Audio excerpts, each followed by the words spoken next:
3, 2, 1. Open your mind. Assalamualaikum warahmatullahi taala wabarakatuh. Ya teman-teman, melanjutkan dari video sebelumnya. Kalau sebelumnya teman-teman sudah mengetahui bagaimana prinsip dari pengembangan sistem informasi ya, atas informasi yang digunakan untuk keperluan manajemen. Nah, dalam mengembangkan sistem informasi sendiri ada beberapa teknik teman-teman ya. Ini saya hanya rangkum hanya 4 saja, yaitu SDLC, ada prototype, ada agile, ada fast. Nah, untuk mengetahui detailnya lebih lanjut, pastikan teman-teman menonton video sampai selesai. 3, 2, 1, open your mind.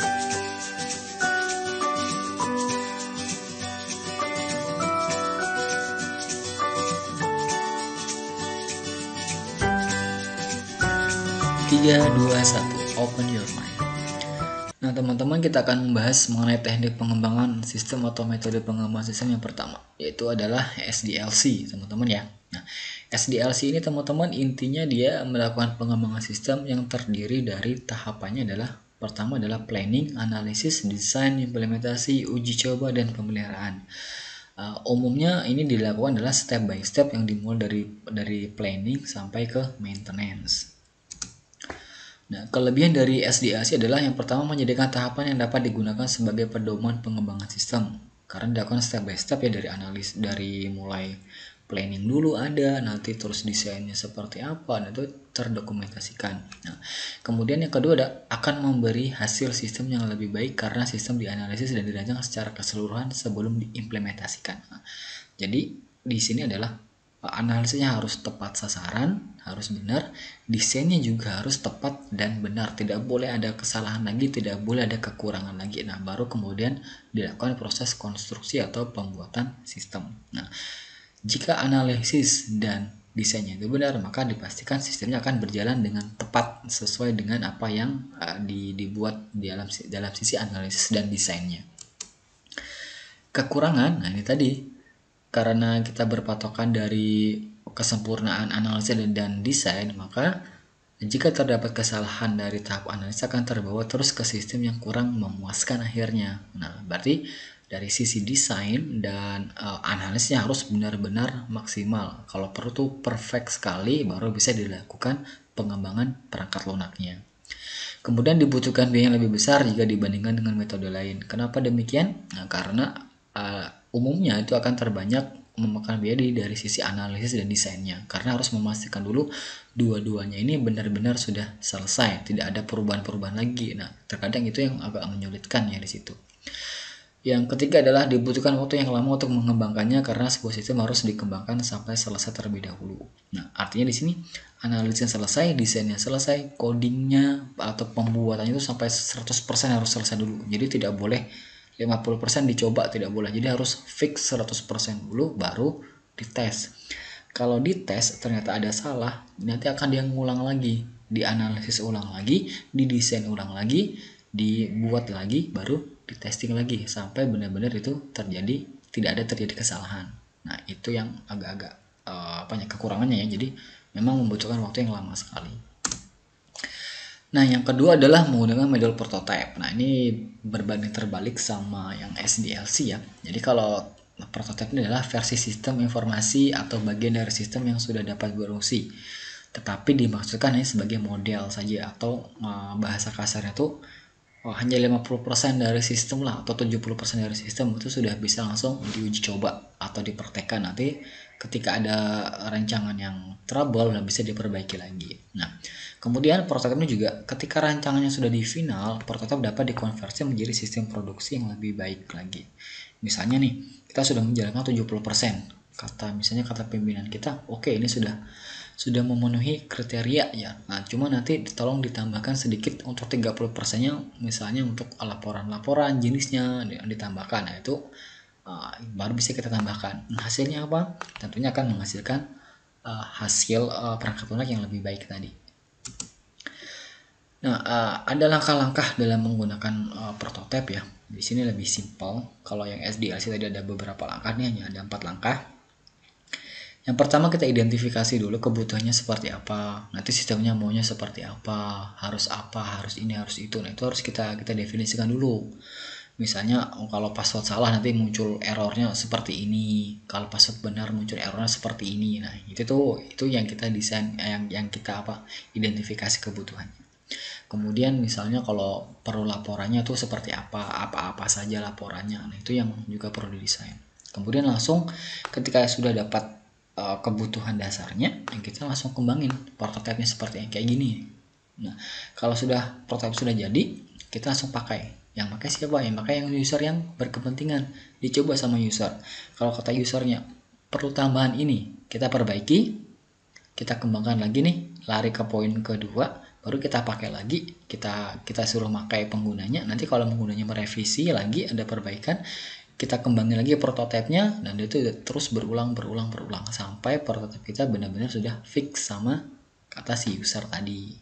Nah kelebihannya nih adanya komunikasi yang baik, karena kita selalu ada komunikasi ketika misalnya kita sudah ke tahap A, kita komunikasi sama usernya nih, kita sudah sampai sini nih, apa yang kurang, nanti si user akan memberikan feedback, misalnya kurangnya di sini, nanti terus lakukan ini, kita kerjakan itu. Nah ini pengembang dapat bekerja lebih baik dalam menentukan kebutuhan. Nah karena sering komunikasi tentunya kebutuhan itu bisa diakomodir. Namun perlu dicatat, tidak semua kebutuhan tidak semua kebutuhan yang diungkapkan oleh si user itu dapat diakomodir ya. Perlunya adalah itu ya. Kemudian pelanggan berperan aktif dalam pengembangan sistem. Nah, jadi di sini memang ditujukan nanti program itu benar-benar dipakai itu oleh si user ya. Jadi bukan membuat program itu bukan yang si membuatnya nanti sistemnya kayak gini. Tapi memang benar-benar dari user. Nanti misalnya si user pengennya itu sebuah fitur penggajian itu bisa memberikan misalnya warning, misalnya si pegawai ini misalnya belum menyelesaikan pajaknya, bisa seperti itu. Nanti sistem akan memberikan warning kayak gitu. Nah tapi itu sesuai dengan permintaan pelanggan ya, seperti itu. Kemudian lebih menghemat waktu ya, hemat tentunya ya, karena sering intens komunikasinya. Kemudian penerapan menjadi lebih mudah karena pemakaian mengetahui apa yang diharapkan. Nah, kenapa mengetahui? Karena dicoba prototipenya hanya misalnya kalau sudah jadi modul ini, nanti dicek sama usernya, oke sudah, nanti lanjut ke modul berikutnya, dicek lagi, oke sudah, di modul berikutnya juga seperti itu. Jadi part kayak gitu ceritanya. Nah, kalau tadi kekurangan pasti ada kalau tadi kelebihan ya ada kekurangannya. Pelanggan kadang tidak melihat atau menyadari bahwa produk yang ada belum mencantumkan kualitas secara keseluruhan. Benar, karena program yang dibuat hanya program sebagian dalam artian ya yang pentingnya saja dulu, yang lainnya masih belum. Nah, kadang-kadang mungkin si pelanggan tuh mikir, oh masa sih kayak gini aja. Nah, itu yang kadang-kadang perlu dijelaskan dulu oleh tim pengembangnya kepada pelanggannya. Kemudian yang kedua adalah pengembang biasanya ingin cepat. Nah banyak sekali nih, karena kan karena sering komunikasi, jadi pengen cepat-cepat nih, sudah nyelesain ini ayo kita komunikasi lagi, pengen sudah selesai ini ayo kita komunikasi. Nah itu yang kadang-kadang sih seperti itu ya, si pengembangnya itu. Saya juga biasanya kalau ngerjain project itu biasanya juga dulu ya, waktu masih zaman mahasiswa tuh sering juga ngerjain project ya, ikut dosen kayak gitu ya. Jadi pengen cepat-cepat selesai lah, seperti itu, karena berhubungan juga sama income ya. Nah yang kemudian yang ketiga adalah hubungan pelanggan dengan komputer yang disediakan mungkin tidak mencerminkan teknik perancangan yang baik. Kenapa demikian? Karena prototipe ini tidak melewati fase desain itu yang sekompleks seperti yang diterapkan di sistem SDLC. Nah, berbeda sekali. Nah, itu dari kelebihan dan kekurangannya. Kemudian teman-teman ada yang namanya Agile Development Method. Ya ini adalah model pengembangan jangka pendek yang memerlukan adaptasi cepat dan pengembangan terhadap perubahan dalam bentuk apapun. Nah, jadi di sini kalau konsep Agile itu adalah mengembangkan sistem informasi itu secara cepat dan umumnya itu dilaksanakan dengan tim. Nah, ini dalam catatan ya ada tim ya. Jadi timnya ya bisa 3 orang, bisa 5 orang, bisa 10 orang. Nah, karena dikerjakan keroyokan akhirnya juga masih cepat, tidak dilakukan oleh satu orang saja. Nah, namun ada beberapa hal yang perlu diperhatikan. Yang pertama adalah interaksi antara personal lebih penting daripada proses. Nah, jadi tetap ada interaksi kita secara langsung, baik itu antara user atau pelanggan kita ataupun sesama tim. Nah, kenapa? Karena supaya ada komunikasi, ada apa ya, feedback, misalnya kejadian-kejadian hari ini kayak gimana, modul apa yang sudah dikerjakan, dan lain sebagainya. Kemudian software yang berfungsi lebih penting dari dokumentasi yang lengkap. Nah, dokumentasi di sini dalam artian adalah kayak analisis kebutuhannya seperti apa, terus desain-desainnya, nah seperti itu ya. Tapi lebih penting kalau software itu sudah berjalan sesuai dengan kebutuhan, biarpun dokumentasinya atau desainnya atau analisisnya tidak menyeluruh. Nah, tapi itu is okay. Yang penting adalah softwarenya jalan sesuai dengan kebutuhan. Kemudian kolaborasi dengan klien lebih penting daripada negosiasi kontrak. Nah, jadi kalau kontrak ya udahlah, santai aja. Yang penting nanti usernya itu kolaborasi itu mudah, karena biasanya kontrak itu bisa belakangan juga is okay. Kemudian sikap tanggap lebih penting daripada mengikuti rencana. Nah, kenapa seperti itu? Misalnya kalau di planning nanti misalnya modulnya ada 10 nih. Nah, ternyata di pertengahan ada tambahan modul. Ya udah, sikat aja, dikerjain aja tanpa harus menyelesaikan dulu. Karena modul yang di tengah-tengah itu ternyata penting untuk modul-modul selanjutnya. Kayak gitu. Nah, untuk tujuannya pertama adalah high value and working app system. Jadi ada menghasilkan kualitas yang tinggi dari sistem yang dibuat ya. Jadi tidak main-main, tidak kaleng-kaleng aplikasi yang dibuat itu. Kemudian iteratif, incremental, dan evolusioner. Nah, ini artinya tuh evolusioner dalam artian misalnya ada teknologi baru yang terpakai atau membutuhkan sebuah teknologi yang canggih, dia akan cepat ketika dibuatnya ya, atau mengikuti perkembangan teknologi. Nah, seperti kayak gitu. Kemudian cost control dan value driven development. Nah, di sini karena dikerjakan berkelompok per tim, otomatis kita bisa mengontrol cost pengeluaran kita ya dari pengembangan sistemnya nanti seperti apa. Itu bisa di manage dengan baik. Kemudian high quality product. Nah, diharapkan nanti dengan Agile ini akan menghasilkan juga produk yang quality, yang berkualitas ya, sama nih berhubungan sama yang poin pertama. Yang berikutnya adalah fleksibel dan risk management. Nah, ini salah satu tujuan Agile adalah sistem nanti yang dihasilkan atau yang dikembangkan akan menghasilkan sistem yang fleksibel. Kemudian dari sistem yang fleksibel, misalnya adalah ketika kita tadi ya ada modul yang tertinggal, maka kita harus siap sigap untuk menambahkan modul yang ada. Kenapa demikian? Karena diharapkan dengan modul itu nanti akan mengurangi resiko-resiko nanti yang akan terjadi di belakangan. Misalnya resiko penambahan biaya, resiko keterlambatan pembuatan program, atau resiko-resiko lainnya. Ya, itu bisa di manajemen sekali. Nah, ini yang paling saya suka di sini ya adalah collaboration. Jadi kita bisa antar tim itu bekerja bersama-sama dalam satu waktu untuk membuat sebuah aplikasi tertentu. Itu yang sukanya sekali. Nah, kolaborasi ini juga berhubungan sama tim ya, berarti harus ada tim leader, ada tim untuk analisis, ada tim untuk ini, ada tim untuk itu. Nah, itu yang perlu ada koordinasi lebih lanjut di bagian collaboration. Kolaborasi ini juga tadi sudah disinggung ya, jadi tidak hanya antar tim tapi juga antar pelanggan, dari tim dan pelanggan. Itu nanti juga harus ada sharing method, sharing knowledge di situ. Kemudian ada self organizing, self managing team. Nah, sifatnya di sini adalah kita bisa menghandle pekerjaan kita seperti apa. Namun tetap harus ada manajer atau tim pimpinan proyek yang menghandle bagian-bagian dari tim yang mengerjakan pengembangan sistem. Misalnya di tim itu ada 5 orang dan plus 1 manajer, berarti ada 6 orang. Jadi manajernya yang ngatur, oh si A ngerjain ini, si B ngerjain ini, si C ngerjain ini, dengan deadline waktu yang sudah ditentukan. Nanti tinggal manajer dia yang menentukan, yang ngecek, oh hari pertama ini sudah sampai mana, hari kedua sudah sampai mana, hari ketiga sampai mana, agar timeline pekerjaannya itu dapat tepat sasaran selesainya. Yang kelebihannya adalah yang pertama untuk Agile adalah dapat melakukan review pelanggan mengenai software yang dibuat lebih awal ya. Jadi karena sering ada kolaborasi tadi ya, jadi kita bisa nge-review kayak gitu. Pembangunan sistem dibuat lebih cepat, benar, karena dilaksanakan umumnya adalah per tim. Kemudian perubahan dengan cepat ditangani, itu benar sekali, sudah dijelaskan tadi ya, karena adanya ini fleksibilitas.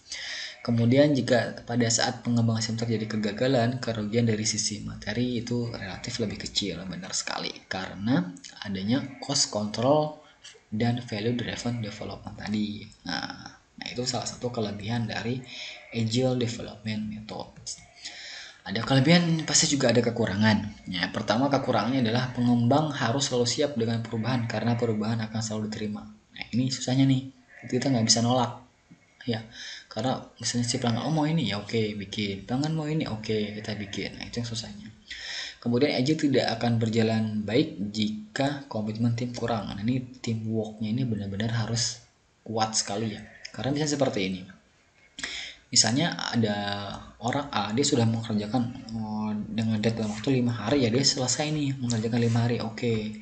Tapi yang temannya satunya lagi, dia baru selesai 5 hari itu baru selesai misalnya 50%. Nah itu nanti akan mengganggu pekerjaan temannya yang satunya lagi. Padahal seharusnya dia bisa jalan-jalan sama-sama itu, jalan sama-sama 100% selesai dalam waktu 100 hari. Nah karena tidak adanya komitmen dari si B tadi akan menyebabkan terjadi keterlambatan dalam proses pengembangan, bahkan jatuhnya nanti takutnya malah jadinya gagal. Nah itu yang problem sekali. Nah ini tidak cocok dalam tim skala besar atau lebih dari 20 orang. Nah jadi harus di bawah itu. Nah kemudian yang terakhir ya, ini mengenai phase framework for application of system teknik atau phase disingkat. Phase ini adalah merupakan kerangka kerja yang cukup fleksibel untuk berbagai jenis proyek dan strategi. Mendukung bukan hanya pengembangan aplikasi yang baik, dan juga didukung teknik lain termasuk analisis sistem infrastruktur, informasi teknik, dan analisis berorientasi objek. Nah intinya di keempat ini adalah sama-sama metode pengembangan sistem informasi yang berbeda biasanya di bagian tahapannya saja. Nah, kalau yang tadi SDS sudah ada beberapa tahapan, prototype juga ada beberapa tahapan, kemudian kalau Agile itu karena ada banyak metodenya, nanti tidak saya bahas. Nah, kalau phase ini ada tahapannya ada 8. Pertama scope definition, yaitu definisi lingkup ya. Ini kita kayak melakukan pengumpulan data ya pasti ya. Kemudian adalah problem analisis, jadi menganalisa permasalahan di sana apa-apa saja kita dokumentasikan. Kemudian ada requirement analisis, ini juga kita analisis kebutuhannya apa saja, itu dianalisis baik dari sisi logis maupun teknisnya, teknologinya seperti apa, itu yang kita catat di situ ya. Kemudian membuat sebuah logical design, jadi kita membuat desain awal dulu, desain logis berdasarkan dari scope definition, problem analysis, dan requirement analysis. Nah, jika sudah, itu nanti akan dibuat beberapa logical design atau beberapa rancangan desain. Jadi tidak hanya satu, tapi ini ada beberapa di situ. Boleh 2, boleh 3, boleh 5, terserah semampunya. Baru setelah itu dilakukan decision analysis. Nah, dari beberapa analisis yang dibuat tadi baru kita putuskan desain mana yang akan dipakai. Nah, kemudian ketika sudah diputuskan baru dilakukan physical design. Jadi desain yang lebih rinci lagi dibandingkan dengan logical design yang pertama tadi dibuat. Nah, misalnya seperti ini. Ketika di logical design misalnya untuk menilai kelulusan ya, misalnya nilai lulus mahasiswa adalah sebesar 70. Udah, pokoknya 70 itu lulus. Tapi dia nggak tahu komponennya apa. Nah, di bagian physical design nanti baru didefinisikan, oh kalau yang 70% ini dapat dari misalnya 30% dari tugas, 30% dari UTS, dan 40% dari UAS. Nah, yang rinci-rinci seperti itu nanti akan didokumentasikan lagi di bagian atau ditentukan lagi di bagian physical design. Nah, kalau itu sudah beres baru dilakukan construction dan testing. Construction adalah mengembangkan sistemnya, kemudian juga dilakukan pengujian di situ. Ketika sudah selesai pembuatannya, kemudian sudah diuji is okay, tidak ada problem, baru dilakukan instalasi dan pengiriman ke pelanggan. Nah, kira-kira kayak gitu. Kekurangan dari metode phase. Yang pertama adalah fase yang digunakan terlalu banyak, pastinya akan membutuhkan waktu yang lama, pasti ya. Setiap tahapan membutuhkan pengembangan yang tepat. Nah, benar sekali karena tadi agak-agak terstruktur sekali, jadi harus ada step by stepnya.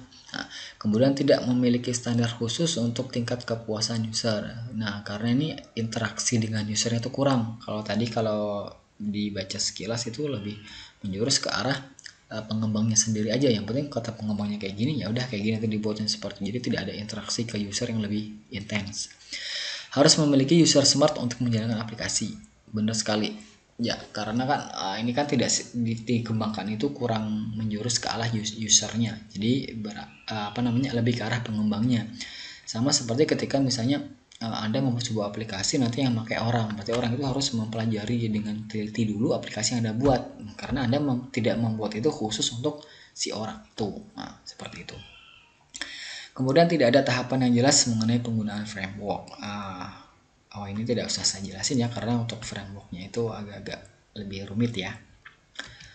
Nah, kalau tadi kekurangan, ini saya bicarakan mengenai kelebihan. Kelebihan yang pertama adalah tergolong science paradigma. Jadi lebih ke agak paradigma dalam pengembangnya itu lebih ke arah science. Science itu kan lebih ke ini ya, keilmuannya itu lebih murni kayak gitu ya.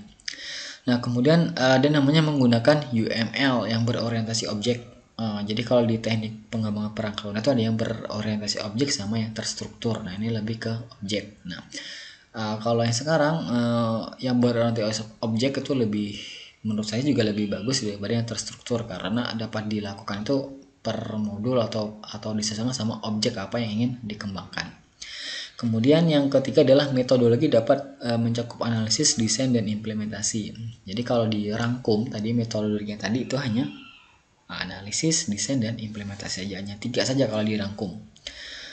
Terus kemudian yang keempat, dapat berjalan dalam lingkungan komersial dan akademik. Nah, menurut pembuatnya ya, jadi metode ini dapat dipakai atau diimplementasikan ketika ingin membuat sebuah sistem yang bersifat komersil ataupun yang bersifat akademik.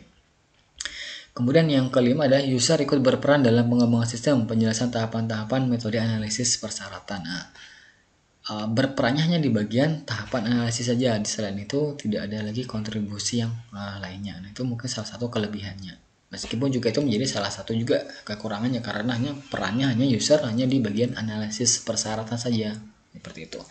Misalnya analisis persyaratan yang paling simpel adalah kayak tadi ya. Misalnya apakah yang memakai sistem itu harus login atau tidak. Nah, itu salah satu sebuah persyaratan. Nah, kayak gitu. Nah, berikutnya adalah penyebab kegagalan dalam mengembangkan sebuah sistem informasi. Nah, penyebab yang pertama adalah kurangnya penyesuaian pengembangan sistem. Jadi ketika ingin mengembangkan sistem itu tidak benar-benar didesain itu benar-benar sesuai dengan kenyataan yang ada. Jadi ada perbedaan nanti hasilnya. Jadi pastikan memang kalau pengembangan sistem itu memang harusnya sesuai dengan sistem yang akan dikembangkan. Sistem yang lama seperti apa, sistem yang baru nanti seperti apa. Harus ada kesesuaian di situ. Kemudian kelalaian menetapkan kebutuhan. Nah, ini ketika melakukan requirement analisis ya, atau analisa kebutuhannya itu tidak dianalisis benar-benar sesuai dengan kebutuhan pengguna. Maka dalam proses requirement analisis harus melibatkan pemakai atau pengguna untuk mendapatkan kebutuhan yang tepat untuk si user tersebut. Jadi jangan sampai kebutuhan user itu diabaikan tapi malah melakukan kebutuhan sesuai yang pengembang inginkan saja. Itu tidak baik ya. Jadi harus tetap berpatokan dari kebutuhan penggunanya itu seperti apa. Yang ketiga, kurang sempurnanya evaluasi kualitas dan analisis biaya. Jadi ketika mengembangkan sistem itu pasti ada analisis kualitasnya dan biaya. Kualitas dalam artian nanti hasil dari sistemnya seperti apa. Contohnya kayak report yang dihasilkan seperti apa, apakah sudah sesuai sama kebutuhan apa tidak.